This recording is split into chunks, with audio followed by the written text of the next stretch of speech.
Saya seterusnya menjemput Yang Berhormat daripada kawasan Kuala Sepetang. Salam sejahtera, salam reformasi. Terima kasih kepada Datuk Timbalan Yang di-Pertua kerana memberi peluang kepada saya untuk mengambil bahagian dalam perbahasan menjunjung kasih tita Luli Yang Maha Mulia. Saya akan memberikan fokus kepada 3 isu utama dalam perbahasan saya. Yang pertama, bagaimana merealisasikan Perak Aman Jaya dengan konteks pelaksanaan GST. Yang kedua, industri pelancongan negeri Perak, khususnya saya akan sentuh pelancongan di kawasan Dun Kuala Sepetang. Yang ketiga, berkenaan dengan pembangunan wanita di negeri Perak. Perkara 1, pelaksanaan GST dan Perak Aman Jaya. Pakatan Rakyat telah bantah pelaksanaan GST sejak awalnya kerana kami berpendapat bahawa masanya belum sesuai lagi dilaksanakan di Malaysia pada masa ini.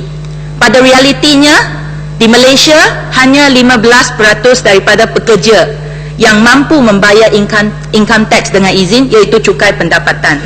Ini bermakna 85% daripada rakyat adalah di kalangan mereka punya pendapatan tidak mencukupi untuk membayar cukai pendapatan. Dalam masa yang sama, mengikut laporan yang telah diumumkan oleh KLWSP baru-baru ini, 75% daripada 14 juta rakyat yang menyumbang kepada KLWSP bergaji kurang daripada RM2,000 sebulan. 15% bergaji di antara RM2,000 ke RM5,000 sebulan. Mereka yang bergaji lebih daripada RM5,000 hanya merupakan 10% sahaja. Itu sebab dengan pelaksanaan GST, sudah tentunya sebahagian daripada beban cukai akan diagihkan kepada golongan yang berpendapatan rendah dan sederhana. Isu utama di sini ialah bukan tak boleh laksanakan, tetapi bukan masa sekarang dengan gaji yang begitu rendah di Malaysia. Justeru itu adalah kerajaan negeri Perak bersedia membantu rakyatnya, khususnya Perakian, berhadapan dengan sistem cukai GST yang telah dilaksanakan sejak semalam. Saya telah meneliti dan menyemak website Institut Darul Rizwan, IDR, Public Policy Think Tank negeri Perak, dan cuba mendapatkan sama ada apa-apa dasar polisi, strategi atau skim yang telah dirancang oleh IDR untuk kerajaan supaya dilancarkan. Tetapi saya tidak dapat membaca apa-apa kertas kerja research paper. Yang cuma saya dapati ada program yang berkenaan dengan GST, iaitu baru-baru ini program yang telah dilancarkan, satu seminar bertajuk pelaksanaan GST, implikasi terhadap anda. Anjuran IDR dengan pejabat Esko YB dengan jemputan panel Encik Muhammad Sabri, penolong kanan pengarah custom bahagian GST, dan Profesor Dr. Farida sebagai Director untuk iHalam Management. Antara yang dibangkitkan dalam seminar berkenaan adalah menyeru supaya agensi-agensi kerajaan dan NGO perlu mengadakan penerangan di akar umbi supaya dapat memahami apakah GST. Perak di peringkat KPDNKK telah melantik 33 kaki tangan baru sebagai pegawai, pemantau dan penguatkuasa untuk menerima aduan rakyat agar GST dapat dilaksanakan dengan baik sekali. Dan saya difahamkan seminar itu dihadiri dengan hampir 600 peserta mewakili jabatan serta agensi kerajaan dan NGO. Saya menghargai usaha-usaha seminar ini, memandangkan kaki tangan kerajaan khususnya perlu dilengkapi dengan pengetahuan GST supaya mereka boleh menjalankan kerja mereka. Tetapi saya mempunyai expectation dengan izin yang lebih tinggi kepada IDR sebagai sebuah institusi think tank yang boleh membantu kerajaan membuat polisi dan dasar. Dalam konteks pelaksanaan GST ini, saya amat berharap IDR boleh menjalankan kaji sedidik dan kertas-kertas kertas kerja berkenaan impak GST kepada rakyat di Perak khususnya, mengambil kira pertimbangan sosial ekonomi, plan tindakan dan skim-skim yang boleh membantu rakyat di Perak. Saya juga bersetuju dengan yang dikatakan oleh YB Teja pagi tadi. Sebenarnya sidang Dewan kita boleh mengadakan usul tergempar supaya untuk menangguhkan pelaksanaan GST dan membenarkan kita menggunakan ruang dan platform untuk membincang lebih terperinci lagi. Sekiranya tidak, saya juga menyeru supaya IDR boleh menjalankan kaji sedidik yang tadi saya telah sebut. Dan betul, boleh saya mencelah? Tak apa, ini soalan yang saya kemukakan untuk Exco supaya boleh jawab dalam penggulungan. Apa, saya paksa saya jawab di sini. Ya, boleh. Kalau Datuk Timbalan bagi saya lebih masa sebab ada isu-isu yang nak bangkit. Seminit je. Seminit saja. Silakan. Okay. Terima kasih kepada YB Kuala Sepetang. Oleh kerana GST ini adalah federal matter, dasar-dasar yang ditentukan oleh kerajaan pusat, dan kita pun ada 2-3 ahli parlimen kita yang berada membincangkan isu yang sama, dan saya tidak nampak bahawa sebenarnya GST ini perlu ditangguhkan. Dan sebenarnya rakyat di peringkat akar umbi pun sudah sedia maklum, dah faham daripada cukai SST yang melibatkan antara 5 hingga 10% telah dikurangkan kepada 6%. Maksudnya di sini kebanyakan rakyat telah pun mendapat kenikmatan kadar harga yang agak rendah berbanding 10% yang lalu. Persoalannya hari ini tak lain tidak bukan ialah, Yang Mohd, sejauh mana peniaga ini mempunyai jati diri untuk benar-benar melaksanakan tanggungjawab mereka sebagai peniaga. Jangan mengambil keuntungan dalam masa-masa GST ini dilaksanakan. Kalaulah pihak peniaga mengambil tindakan dan peranan sebagaimana yang telah pun diarahkan untuk berbuat sedemikian, saya merasakan keluh kesah rakyat pada hari ini tidak begitu menampakkan sekali, apatah lagi mereka dimomok-momokkan dengan perkara-perkara yang sehingga mereka cemas, sehingga memberi barangan panik sebelum 1 April semalam. Dan ini sebenarnya kita sebagai wakil rakyat yang berfungsi untuk membantu rakyat, BN membantu rakyat, Pakatan Rakyat membantu rakyat, sepatutnya kita bersama-sama memberi penerangan kepada mereka bahawa sebenarnya GST ini lebih baik daripada SST yang lepas, kerana kadar peratusnya pun berkurang daripada 10 menjadi 6%, dan bukan isu untuk ditangguhkan dan sebagainya. Saya harap Yang Mohd Kuala Sepetang sama-sama kita faham dalam soal. Terima kasih kepada YB Exco. Ya, saya faham isu yang sama diulang-ulangkan sebab isu ini penting, dan Dewan ini untuk kita bertukar pandangan. Ini pandangan Pakatan Rakyat, kita jelas bahawa kenapa tidak melaksanakan GST pada masa sekarang sebab gaji yang terlalu rendah. Itu sebab hasrat saya meminta IDR sebagai public policy punya thinking bagi kerajaan negeri Perak boleh keluarkan skim-skim yang boleh membantu rakyat di Perak. Dan seterusnya saya ingin masukkan kepada perkara yang kedua, industri pelancongan Perak. Saya ingin membahaskan skop pelancongan dengan mengaitkan perancangan dan pengurusan produk-produk pelancongan di kawasan Dun Kuala Sepetang. Pengurusan Pusat Eko Pelajaran Hutan Paya Laut. Pada sidang yang lepas saya telah bangkitkan mengenai petisyen penduduk bantah bayaran masuk ke Pusat Eko. Selepas perbincangan dengan YB Pangko dan Jabatan Perhutanan, bayaran masuk orang tempatan Kuala Sepetang telah berjaya dikecualikan. Saya ucapkan tahniah kepada kerajaan kerana boleh dengar kepada rakyat. Namun beberapa perkara yang masih perlu ditambahbaikan.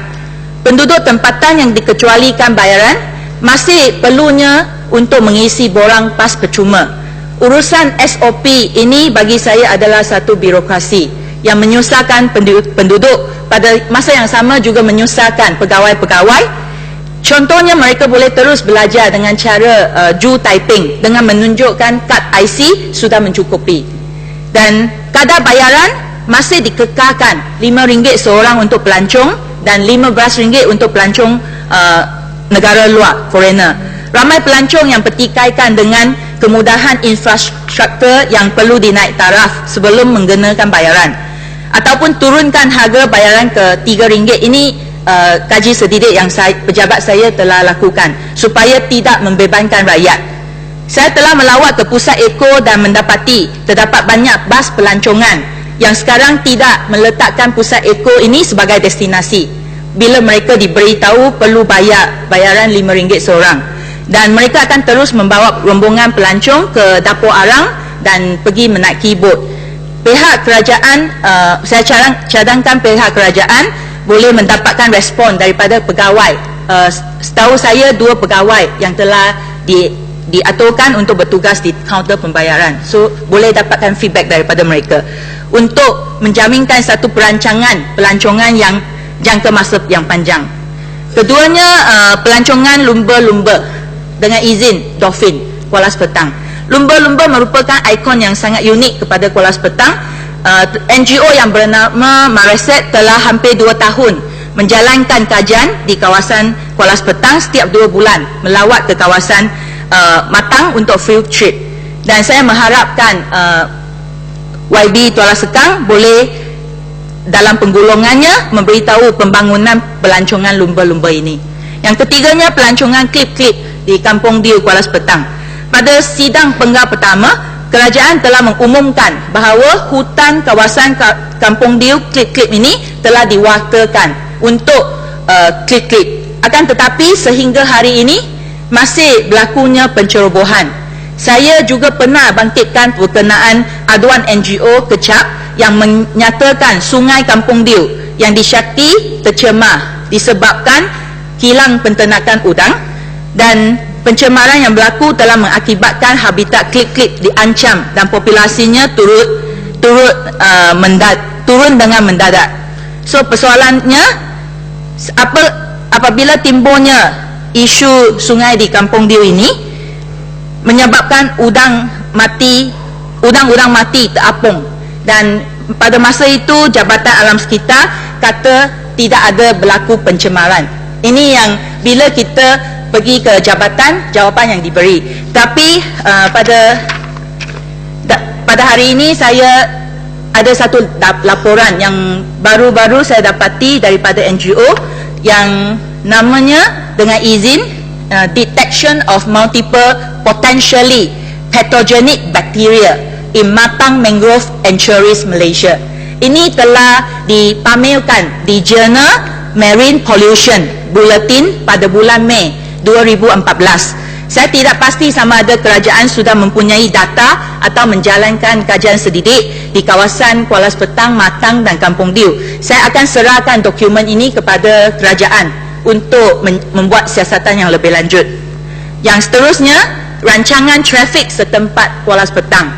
Baru-baru ini terdapat peniaga-peniaga di Pekan Kuala Sepetang yang menerima saman daripada pihak polis trafik kerana mereka meletakkan kereta di jalan utama Jalan Tram Kuala Sepetang, dan peniaga itu dia terima samannya hampir 7 saman sebulan.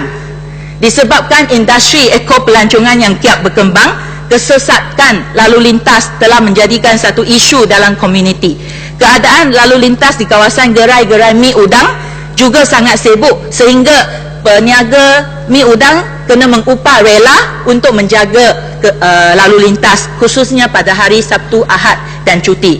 Isu pokoknya ialah Kuala Sepetang tidak ada satu tempat letak kereta, no car parking. Isu ini perlu diberi keutamaan supaya kita nak bangunkan industri pelancongan.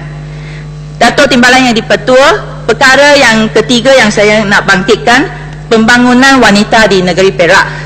Saya rasa isu pembangunan wanita ini tidak sepatutnya hanya adun wanita yang menyuarakan, dan saya sebenarnya harap lebih ramai adun-adun di sini, ahli-ahli yang berhormat, turut boleh mengambil berat dalam isu portfolio wanita. Pada saya, pembangunan wanita merupakan satu aspek penting dalam pembangunan Destari, iaitu pembangunan yang memenuhi tuntutan hari ini dan menjamin masa depan. Pemikiran yang dogmatik dan negatif terhadap wanita yang masih wujud dalam masyarakat ini perlu dileburkan.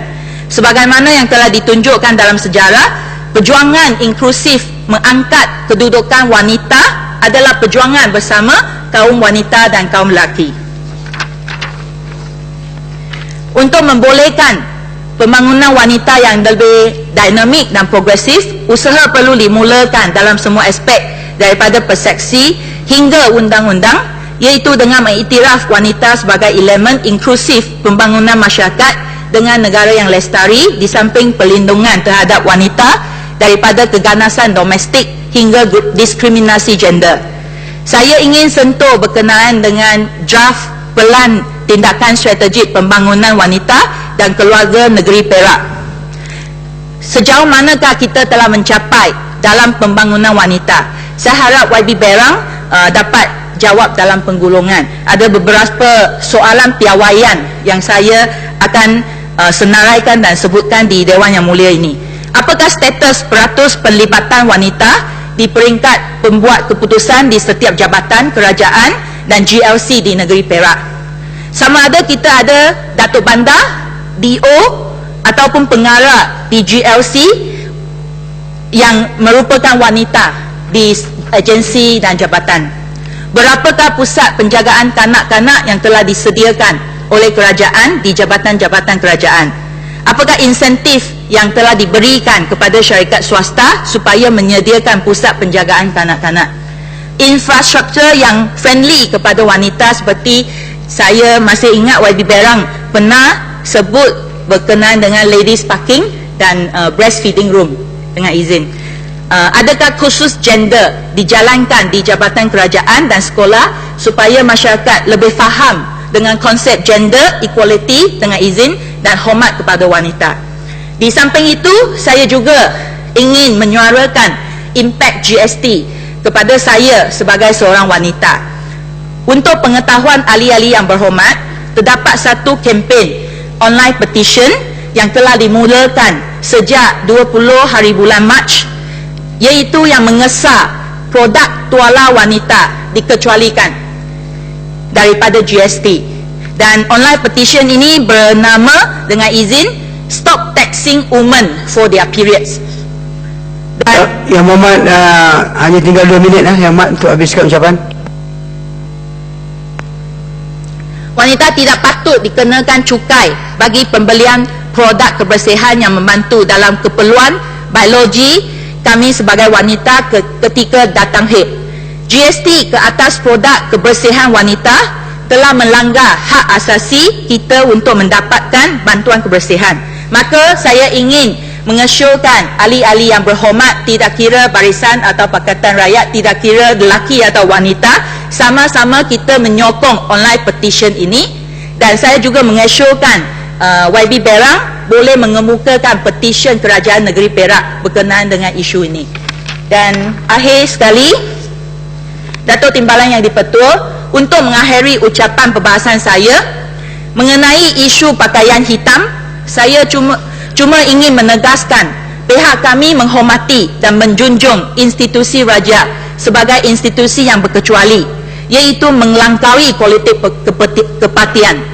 Kami yakin bahawa institut raja akan terus berperanan untuk memberi naungan kepada semua rakyat tanpa mengira parti. Maka di sini kami berharap Perak Kerajaan BN tidak menodai imej institusi ini dengan mengheret nama institusi raja semata-mata untuk menyerang Pakatan Rakyat. Mesej yang ingin kami sampaikan mudah dan jelas, berlandaskan prinsip keadilan dan kesesamaan yang telah dibangkitkan oleh kawan-kawan adun Pakatan Rakyat. Solidariti kami kepada mereka sebagai pejuang demokrasi, pembela hak rakyat. Mereka tidak wajar dilayan sebegini, iaitu pemenjaraan 5 tahun Dato' Sri Anwar Ibrahim sebagai tahanan politik, pemenjaraan OKZ 13, penahanan dan tindakan keterlaluan terhadap YB Teja dan YB Simpang Pulai, membantah pelaksanaan cukai GST yang telah dimulakan. Itu 4 poin yang saya nak jelaskan untuk ini. Kolos petang, masa dah habis. Last, saya yakin bahawa institusi raja tidak menolak usaha kami untuk membina suatu suasana persaingan politik perbahasan yang sihat di antara kita. Usaha kami sejajar dengan matlamat tersebut. Adun Pakatan Rakyat menyampaikan mesej solidariti hanya dengan pakaian hitam meskipun ditindas, dipasari dan diaitkan dengan pemenjaraan dan penahanan. Sekian saja. Terima kasih.